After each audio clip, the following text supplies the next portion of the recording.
कृष्णा दोस्तों, सफर के पढ़ने के साथ ही अब हम आ चुके हैं अध्याय 10 के सार पर, जिसका नाम है श्री भगवान की महिमा, यानी the opulence of the absolute. अभी तक श्री कृष्ण की कृपा से मैं आपके सामने अध्याय 1 से 9 के सार को प्रस्तुत कर चुकी हूँ। अब बारी है अध्याय 10 की, लेकिन आगे बढ़ने से पहले चैप्टर 9 का एक क्विक रिकैप कर लेते हैं। दरअसल अध्याय 9 में हमें कई अहम सवालों के जवाब मिले। सवाल जैसे कि मरने के बाद इंसान की अधूरी इच्छाओं का क्या होता है, जब इंसान के अच्छे और बुरे कर्म फल खत्म हो जाते हैं तब क्या होता है, साथ ही जब कोई भक्त दुराचार करे तो उसे गलत क्यों नहीं समझना चाहिए। आखिरी प्रश्न को सुनकर हैरानी होती है। हमें लगता है कि भला ये क्या बात हुई, अगर कोई भगवान की भक्ति में लगा है तो क्या वो कैसा भी बुरा बर्ताव करके बच सकता है। तो दोस्तों, इस सवाल के जवाब में आप महर्षि वाल्मीकि, जो कि पहले डाकू रत्नाकर थे, और अजामिल के उदाहरण को याद कर सकते हैं, जिन्होंने अपने जीवन में घोर पाप किए पर एक समय पर आकर भगवान की कृपा से सारे पाप कर्मों को त्याग कर उनके शुद्ध भक्त बन गए। लेकिन इसका मतलब ये नहीं कि कोई भी भक्ति के नाम पर बुरे काम करे और फिर भगवान के नाम का सहारा लेकर बचता फिरे। वैसे इन सभी सवालों के उत्तर जानने के लिए आप अध्याय 9 की वीडियो को जरूर देखें। अब अध्याय 10 को शुरू करते हैं। इस अध्याय में श्री कृष्ण ने अर्जुन को अपने ऐश्वर्यों के बारे में बताया है, जिन्हें जानकर यकीनन आप हैरान हो जाएंगे। श्री कृष्ण ने अर्जुन को बताया कि मेरी उत्पत्ति को न तो देवतागण जानते हैं और न ही महर्षि गण, ये दोनों ही मुझसे उत्पन्न हुए हैं। श्री कृष्ण अर्जुन को बहुत साफ साफ कहते हैं कि जो भी व्यक्ति मुझे अजन्मा, अनादि और संपूर्ण लोकों का महान ईश्वर मानता है, वही असल मुक्ति को प्राप्त होता है। आगे श्री कृष्ण लोगों की अलग अलग क्वालिटीज की बात करते हैं। वो कहते हैं कि एक प्राणी में बुद्धि, ज्ञान, मोह का अभाव, क्षमा, सत्य, इंद्रियों को वश में करना, मन पर नियंत्रण, सुख दुख, जन्म मृत्यु, भय अभय, अहिंसा, समता, संतोष, तप, दान, यश और अपयश आदि गुण होते हैं। ये सारे भाव मुझसे ही उत्पन्न हुए हैं, जो अच्छे या बुरे होते हैं। लेकिन जो भगवान कृष्ण की भक्ति व सेवा में लग जाता है, उसके बुरे भाव धीरे धीरे खत्म होने लगते हैं। भगवान कृष्ण अर्जुन को बताते हैं कि जो लोग पूरी तरह से अपने मन और जीवन को मुझ में लगा देते हैं, ऐसे लोग मेरे नाम का गुणगान और कीर्तन करते हुए हमेशा संतुष्ट और प्रसन्न रहते हैं। ऐसे लोगों को मैं ऐसी बुद्धि प्रदान करता हूँ जिसकी मदद से वो मुझे प्राप्त कर सके। मैं उनकी अज्ञानता को नष्ट कर देता हूँ। फिर ऐसे व्यक्ति के लिए भौतिक संसार के झंझटों व बंधन से मुक्त होना आसान हो जाता है। दोस्तों, वैसे आमतौर पर लोग सोचते हैं कि अगर वो हर वक्त भक्ति करेंगे तो जीवन का गुजारा कैसे होगा। लेकिन ऐसे शुद्ध भक्तों का स्वयं भगवान कृष्ण ध्यान रखते हैं और उन्हें सफिशिएंट स्किल प्रोवाइड करते हैं। अर्जुन, जो कि श्री कृष्ण को अभी तक अपना सखा, संबंधी और सारथी मानते आ रहे थे, आखिरकार श्री कृष्ण को भगवान रूप में स्वीकार कर लेते हैं। अर्जुन कहते हैं कि आप परम सत्य, परम ईश्वर, परम धाम और परम पवित्र हैं। नारद, असित, देवल तथा व्यास जैसे ऋषि भी आपके इस सत्य व दिव्य रूप की पुष्टि करते हैं। सिर्फ आप खुद ही अपने दिव्य स्वरूप की महिमा को अच्छे से समझ सकते हैं। मतलब कि सिर्फ श्री कृष्ण ही अपने आप को अच्छे से जानते हैं। तो अर्जुन भगवान कृष्ण से उनके बारे में और ज्यादा जानना चाहते हैं। अर्जुन प्रश्न करते हैं कि हे योगेश्वर, मैं किस प्रकार निरंतर चिंतन करूं कि आपको समझ सकूं? मुझे किन किन भावों के साथ आपका चिंतन करना चाहिए? आप मुझे अपनी योग शक्ति और ऐश्वर्यों के बारे में पुनः विस्तार से बताइए। इस पर भगवान कृष्ण कहते हैं कि मेरे ऐश्वर्यों का कोई अंत नहीं है, जिन्हें इमेजिनेशन या मेंटल स्पेकुलेशन के बेस पर नहीं समझा जा सकता है।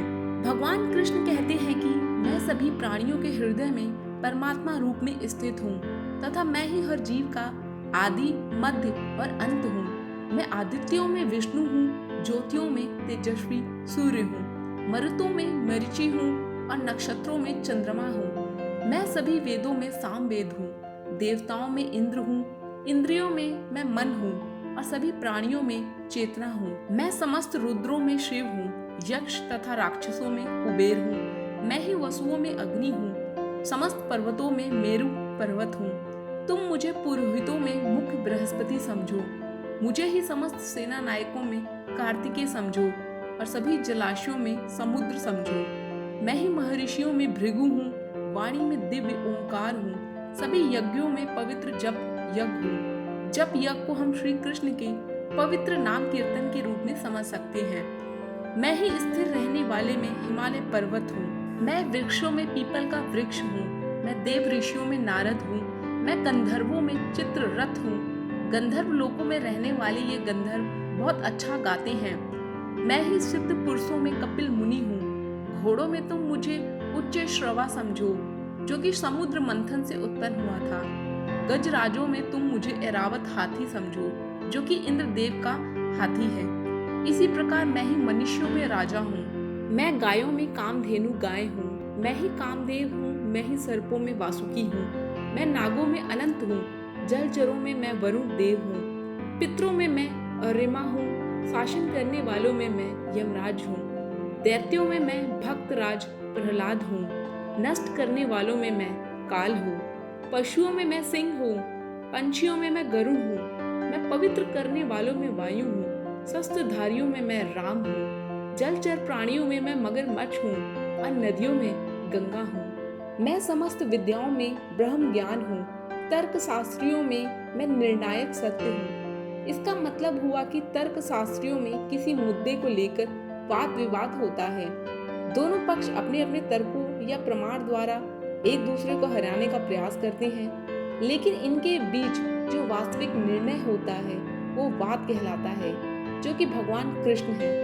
मैं अक्षरों में आकार हूँ, समासों में द्वंद्व समास हूँ, मैं ही अक्षर काल हूँ और सब दिशाओं में मुख वाला धाता भी हूँ। ब्रह्मा जी को ही सब दिशाओं में मुख वाला कहा गया है। मैं मृत्यु हूँ, मैं ही भविष्य में होने वाली उत्पत्ति का कारण हूँ। स्त्रियों में मैं कृति, श्री, वाक, स्मृति, मेधा, धृति और क्षमा हूँ। मैं ही वैदिक छंदों में गायत्री मंत्र हूँ। मैं 12 महीनों में मार्गशीर्ष यानी अगहन हूँ। मैं छल करने वालों में जुआ हूँ, तेजस्वियों का तेज हूँ और मैं ही जीतने वालों की विजय हूँ। निश्चय करने वालों का निश्चय हूँ और सात्विक पुरुषों का सात्विक भाव भी मैं हूँ। मैं वृष्णि वंशियों में वासुदेव हूँ, पांडवों में धनंजय हूँ। मैं समस्त मुनियों में वेद व्यास हूँ। मैं दमन करने वालों का दंड हूँ, जीतने की इच्छा वालों की नीति भी मैं हूँ। गोपनीय भाव में मैं मौन हूँ। मैं ही समस्त प्राणियों की उत्पत्ति का मूल कारक हूँ। चर और अचर कोई भी ऐसा प्राणी नहीं जो मेरे बिना हो। श्री कृष्ण अर्जुन को कहते हैं कि मेरी इन दिव्य विभूतियों का कोई अंत नहीं है। अभी तक अपनी विभूतियों के बारे में मैंने केवल संक्षेप में कहा है। यहाँ भगवान कृष्ण अर्जुन को बताते हैं कि इस सृष्टि में जो कुछ भी ऐश्वर्य युक्त है, जो कुछ भी कांति युक्त है और जो कुछ भी बल युक्त है, वो सब मेरे ही तेज के अंश से पैदा हुए हैं। आखिरी में श्री कृष्ण अर्जुन को कहते हैं कि मेरे समस्त विस्तार के बारे में जानने की क्या आवश्यकता है। बस इतना जान लो कि मैं अपने एक अंश मात्र से इस पूरी सृष्टि में व्याप्त होकर इसको धारण किए हुए हूँ। उम्मीद है श्री कृष्ण के अनगिनत ऐश्वर्यों में से कुछ के बारे में जानकर आपको अच्छा लगा होगा। तो दोस्तों, अगर वीडियो पसंद आई हो तो इसे लाइक और शेयर करना ना भूलें। साथ ही channel let's know Lord Krishna को भी सब्सक्राइब कर दें। धन्यवाद। हरे कृष्णा।